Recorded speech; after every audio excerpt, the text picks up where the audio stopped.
Welcome to the Wisdom Workshop, the show that brings you timeless truth you need for everyday life. Join our host, Stephanie Oliver, for a fresh perspective from God's Word on the topics that matter. Whether you're facing cultural confusion, financial pressure, relationship challenges, or just trying to grow in your faith, you're in the right place. Proverbs 24 says, "The wise are mightier than the strong, and those with knowledge grow stronger and stronger." In the same way, wisdom is sweet to your soul. If you find it, you will have a bright future, and your hopes will not be cut short. So grab your journal, your coffee, or just a quiet moment, because in a world full of noise, wisdom wins every time. Hello, friends, and welcome to the Wisdom Workshop podcast. I'm Dr. Stephanie Oliver. I'm an author, speaker, pastoral counselor, and your host for today. I'm so glad that you're joining us. We actually are going to continue our counseling conversation today with licensed professional Nicole Turner.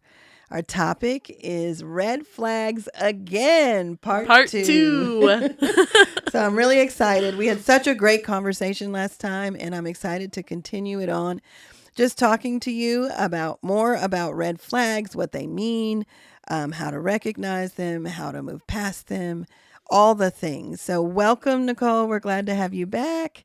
And you kick us off today. What's on your mind about red flags? Yeah, so podcast community, I asked to kick us off today because since I'm still actively seeing clients, one of my clients this past week brought something up that I thought was really pertinent to our conversation, and I want to get your raw thoughts on it. Okay. Because it was really, when I heard it, I was like, that makes sense. That makes a lot of sense. So we were talking in her session, and then she was saying how someone identified a red flag in her. And I was like, well, that's interesting.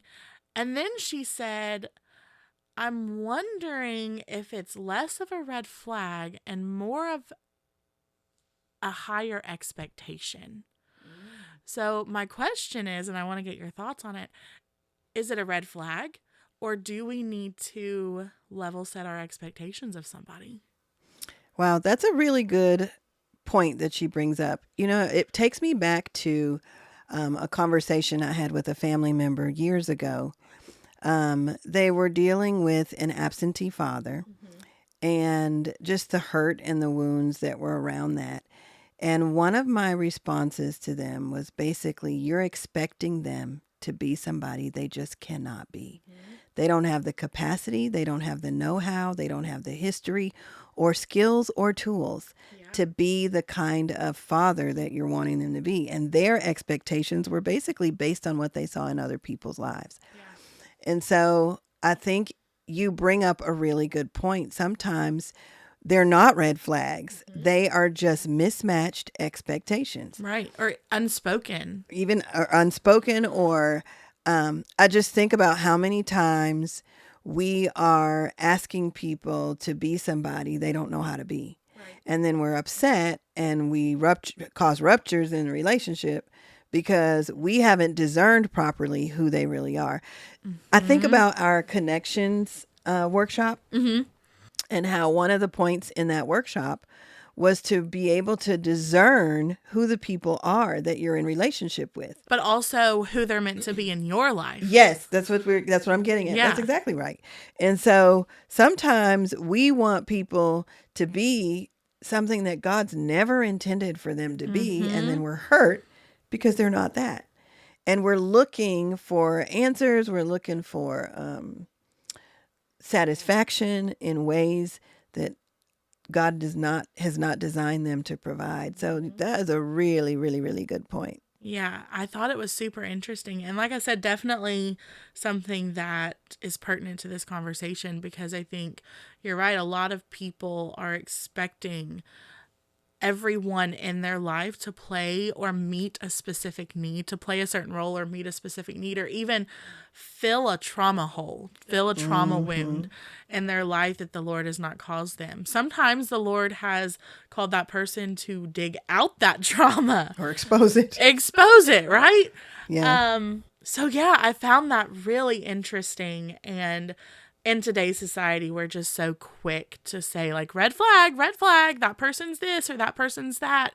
When in reality, it's always important to take a step back and go, well, where am I at fault here? Could I be mislabeling this? Mm-hmm. I also think a lot of social media contributes to that. Oh my We gosh. do all this comparison about what somebody else has in a relationship versus what we want in our Yeah. relationship, whether it's romantic or family or work, whatever, and we compete and compare, and it causes all sorts of confusion and discouragement. I think about another part of that is we don't, and we brought this up a little bit last time. Red flags are not always exit ramps. Yeah. Sometimes they're just opportunities to pause and repair or to fix or to heal. Yeah. And I think what gets me is when people are automatically like throwing up red flags and they become their excuse for not committing. Yes. They become their excuse for not sticking it out. Right. I see it in marriages too. Like people, something comes up and you're married and you've been married for a while and now you're like, well, I don't like that anymore. Mm-hmm. That's a red flag and I don't have to deal with that. And I just think to myself, yeah, but the Lord's called us, at least believers, we're called to patience and long suffering and kindness. And all of these things are fruit of the Spirit that are necessary at some point in everybody's relationships. And last time we talked about family relationships where red flags come up and you can't always get out. No. I mean, you didn't get to choose your parents. No. We can set boundaries, right? Yes, that's But, a good point. So that is a good point. One of my questions for today is how do you handle red flags in relationships where you can't just leave? Right. Sometimes the work relationships are toxic and you can't just leave. I Yeah. mean, everybody has free will. You can leave, but it's not always in your best interest. Right. Or you don't want to like a work relationship. If I leave that, then I'm out of a job.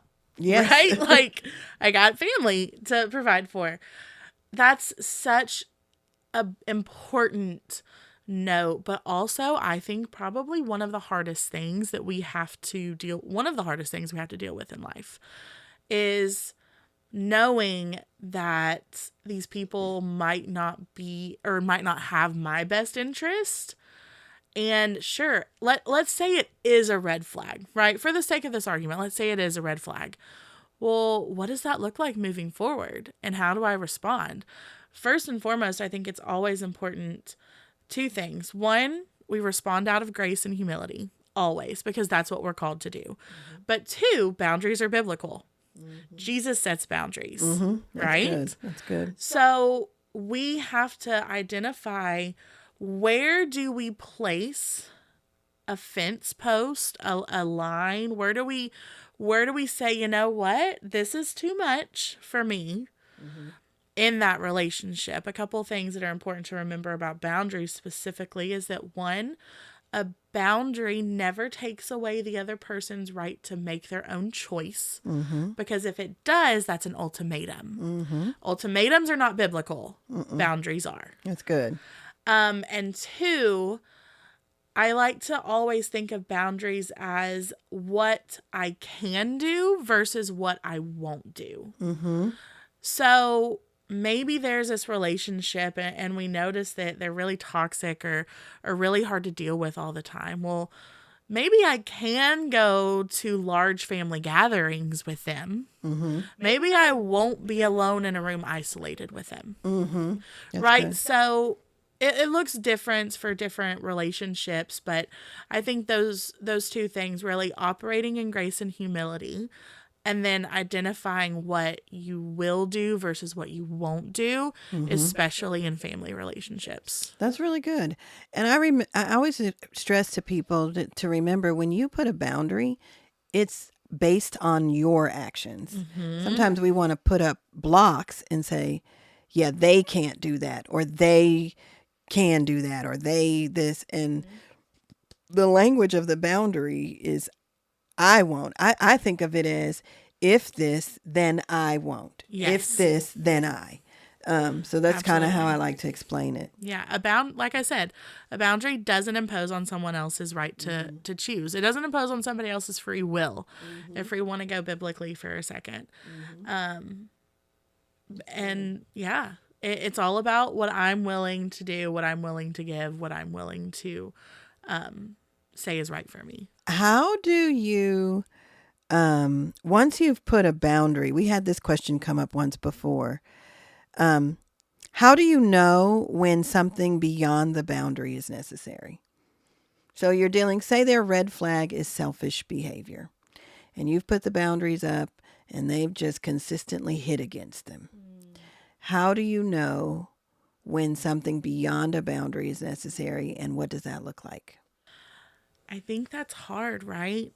I think once you've gone through all of the things that we've talked about, both in part 1 and now part 2, and the red flag is still coming up, and you're still continuously feeling drained and depleted and empty, and nothing's working. First and foremost, always take it to the Lord, because He's going to tell you what to do.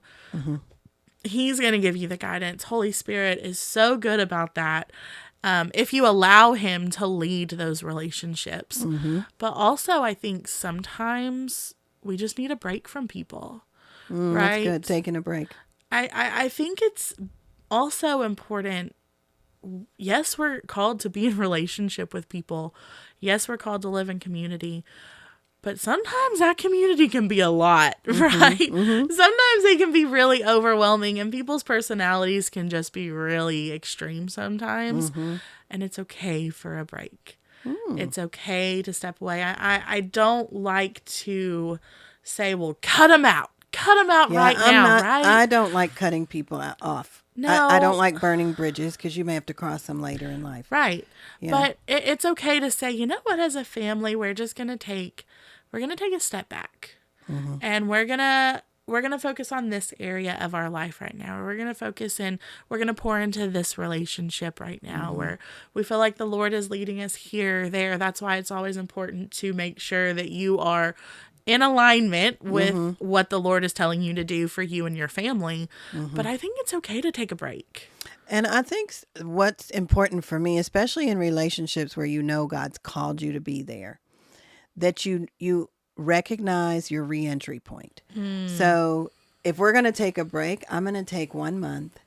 I'm going to take 2 months. I'm going to take 2 weeks. That you kind of give yourself an opportunity for reentry to see if that break helps, or to see. I think too many times we take the break without a plan or strategy for reentry. I'd say that even with couples that do what we call healing separations, they have to have a reentry point, or it's not a healing separation. Yeah. We're just figuring out how to get divorced at that point. No, absolutely. But I think, and some people don't, if you can't see where God's allowed for a reentry point, I think that's when you have to say our season together is up. Because that's an important consideration too. Sometimes the season is over. You got to let them go, and they have to go live their life, and you have to go live yours. Right. And whatever purpose God had for y'all, it's done. And that's an important thing, I think, to recognize. And sometimes when people disrespect the boundaries over time, and you see that they haven't changed, and you've lost really hope for them to change, you take it to the Lord, you lay it at His feet, but you also let it go. I just read a scripture out of Isaiah 43. It was Isaiah 43, 18, 19. I read it yesterday, but it was really about remembering not the former things. Don't ponder the past. Yeah. And I had a moment, like a personal moment, where we were looking at some jewelry at Costco, Carolyn and I, and my anniversary ring that was stolen and lost and all that kind of stuff. Yeah. But that was, we saw something similar, and I was like, oh, that looks just like it. And my daughter kicked it back at me. She said, remember, Mama, it's just going to make you sad. Don't ponder the past. And I thought, oh my goodness, that is true. Yeah. The Lord was reminding me, that season has passed. Now, that's not a situation where somebody crossed my boundary Right. repeatedly, but it was a moment where you had to remember the season is over. And I can grieve the loss of that and I can process through that. But at some point, I have to let it go. I have to let it go. Yeah. And I think that when people are repeatedly moving beyond the boundaries, you're merciful sometimes in letting them go. Because in not letting them go, they could end up enduring your wrath, and then you can get out of God's will, and they're out of God's will. And then it's a whole mess. Yes. Sometimes the mercy of God is to just let it go. Yeah. And let him do what he needs to do in their life, and then he can do what he needs to do in yours. I love that you brought up relationships as a season. And I think sometimes that's so hard for us as humans to understand because we're hardwired for connection. So we want connection and we want people and we want to be around them, even the ones who say, I'm a loner and I don't need nobody. Yes, you do. yes, you do. And you want them. You're just hurt. Come talk to me. We'll work through it. But I love that you brought up relationships in relationship to season because it's so true, right? Not everybody is meant to be with you for the rest of your life. And sometimes that's so hard because you start noticing these red flags. And I've even had relationships of 15 plus years that I've had to let go or I've had to step away from. And that was so hard because these red flags started popping up. And I'm like, this is not normal. Like, what's going on? And I had to grieve it. And if I'm being honest with you, still kind of grieving and working it out. But what God had for us was accomplished. Yeah, that's good. Well, we're going to take a short break and enjoy this wisdom win, and we'll see you all on the other side. Hi, I'm Carolyn. I'm here with your wisdom win for the day. Today's wisdom win comes from 1 Peter 5:7. Cast all your anxiety on him because he cares for you. Have you ever noticed how easy it is to carry things God never asked you to carry? We carry strained relationships we can't fix, decisions we can't control, and worries about tomorrow that haven't even happened yet. Before long, the weight begins to show. Our hearts feel heavy. Our minds become exhausted. Even our worship can feel difficult because we're trying to hold burdens that were never meant for our shoulders. But Peter gives us a powerful invitation. Cast your cares on him. The Greek word there is eprypto. The word cast means to throw, to place upon, to release completely. God isn't asking you to manage your burdens better. He's asking you to surrender them. Why? Because he cares for you. The God who created the universe is also deeply concerned with what concerns you. He is strong enough to carry what is crushing you and loving enough to walk with you through it. So today, instead of rehearsing your worries, release them. Name each burden in prayer and intentionally place it into God's hands.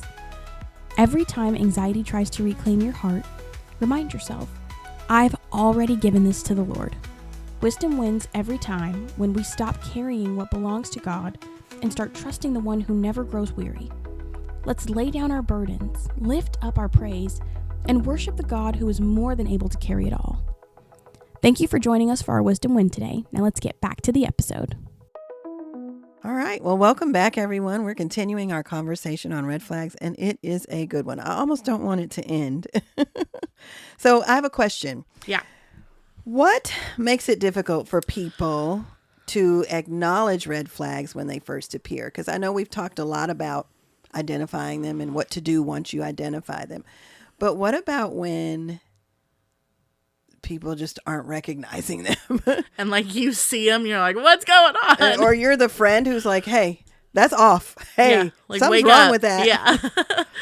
So I think it's multifaceted, right? And our producer Kevin brought up something important that I think should be said. Sometimes people hide them. True. So you don't always know who that person is until you see them or until those red flags are kind of coming out and you're like, well, wait a second, right? Maybe this isn't this person. Yeah. Maybe it was just a fluke, right? So there's that. Some people hide them. I think fear is a a big thing. People are afraid, like I said, before wisdom wins, that they want people. People want people. People want community. Yeah, it's that fear of rejection. Fear of rejection. Yeah. And then one of the other things that I think about is relationships are often a mirror, meaning that when we identify it in somebody else, sometimes, not all the time, so I need to make this disclaimer. Yeah. Sometimes, not all the times, it's something that we notice in ourselves. And we don't like that. So we're just going to sweep that one under the rug. Yeah. So instead of confronting what we're dealing with and we are just ignore it in them, ignore it in us, and Move we'll be on. fine. Move on with our little toxic pool. Yeah, that's true. It reminds me of like when people trauma bond. Absolutely. Like, you got problems. I got the same problems. Let's just put all our problems together and make a bond out of it. Yep. Absolutely. Brene Brown, she's not a Christian, but I love some of her stuff. She calls that common enemy intimacy. Ooh. Yeah. Yeah. And I was like, oh, that's so good. Yeah, that's good. Okay, well, I want to do a little rapid fire. Let's do it. And we'll ask you just a few quick questions, okay? Let's see how rapid fire it can be. Which red flags are easiest for you to identify in others, but hardest to recognize in yourself? Ooh, I think selfishness for one. Oh, that's a good one. Because we're never selfish, right? Yeah, everything is through our own Oh, yeah. Oh, lens. Yeah. Gosh. You said rapid fire and now I can't think. That's okay. We'll go with another question. What are some financial, emotional, spiritual, or relational red flags people often overlook? Just name a few. Oh, so you said financial, relational, Emotional, emotional, and spiritual. So I think about a lot of times the subtle things. So it's like, do you really want to spend money on that? Are you sure that's the best way that you want to spend your money? Or are you sure that this is the best church? You mean people asking you those kind of questions? Yeah. Questioning your judgment? Questioning judgment. I think that's a great way. Now, it's not necessarily a one-time thing, but I think kind of repeated, right? Yeah. It almost makes you feel like, wait a second, can I not make decisions myself? Yeah, it makes you question your own decision-making ability. I think about like the backseat drivers that are like, you don't want to get over in the next lane. You don't want to turn right here. Yeah. and eventually you're like, look, I'm driving. I know how to do this. Okay, what about some spiritual red flags? Spiritual red flags. Oof. So I'll come up with one. Yeah. Saying that they have a relationship with God, but they never read, they never pray, and they never go to church. That's a big one, right? I've seen that one specifically with a lot of people. Yeah. Oh, yeah, I'm religious. I just don't subscribe to a church community. Yeah. What? Yeah. Or for Christians, there's this thing now where people will say, I'm spiritual, not religious. Or I'm spiritual, I just don't ascribe. And I'm like, well, then they're not a Christian. Right. Or I know God. Yeah, I know God. Yeah. And Through then who? right. Yeah. And then what are some relational red flags? I feel like we talked about this a lot. Like I said, the selfishness is one. Really just pay attention to pride. Like, are these people just proud people? Yeah, that's a big one. And another one for me is enmeshment. Yeah. You can't make a decision on your own without these people. I mean, if they're not an adult, okay. But if you're an adult, right. That's part of adulthood, being able to stand on your own 2 feet and make a decision. And that brings up a quick tip that I want to give to our listeners. Look at the other relationships these people have. Yeah, right? That's good. Be an observer for a few minutes and look and see how they interact with the other people that they're really close to. Okay, my last question, because we've talked a lot about red flags, but I want to know what green flags or healthy indicators we should be looking for. I want you to separate it for family relationships, Okay. romantic relationships, and friendships. Yeah. So I'll start with romantic relationships because I do feel like my husband does a really good job at this. And he's always making sure that I am taken care of first before he gets what he needs, or it's me, the kids, and then him, right? So he's constantly making sure, like checking with me, like, hey, this is what I think. What do you think? Right? We're a partnership, right? So as opposed to him just making all the decisions, we're engaging in it together. That's good. Friendship? So I think that's a good one. Yeah. Friendship, I think it's more of, I think of a two-way street, right? Are you the therapist in the relationship? Or is it a mutual type of, can you give advice and be given advice? Yeah. We talk about this with the Townsend Institute, is one up and one down. Are we equals, or am I one down in this relationship? Right. Or am I the superior one in Yeah. this relationship? A good friendship, you're equals. Yeah. There's no Yeah. one up or one down. Yeah. Okay. And then the last one was Family. family. Oh, that one's hard, I feel like. That's what we save for last. So green flags in family is everybody able to share? Whether or not we agree, can we all share? Are we respected enough to share? So respect is a good one in families. I think grace is a big one. Yeah, absolutely. Families, these are the people you didn't get to choose. Well, your spouse is the only one you get to choose. But siblings, parents, cousins, aunts, uncles, you don't get to choose any of those. So I think it's important that you recognize where you have grace for the people in your family and stay in your lane. Stay in your your lane. lane. Yes. If Yeah. you don't get anything else, get that. Stay in your Figure lane. out who you're called to be to the people in your family and Yeah. stay in your lane. I love it. Well, this has been a great conversation. I'm Yeah. so glad that you were able to join us today. If you like this podcast, we want to make sure that you like it, share it, and follow us, subscribe so that you can find out when the next one releases. And don't ever forget that wisdom wins every time. God bless you. Thanks for joining us today on the Wisdom Workshop.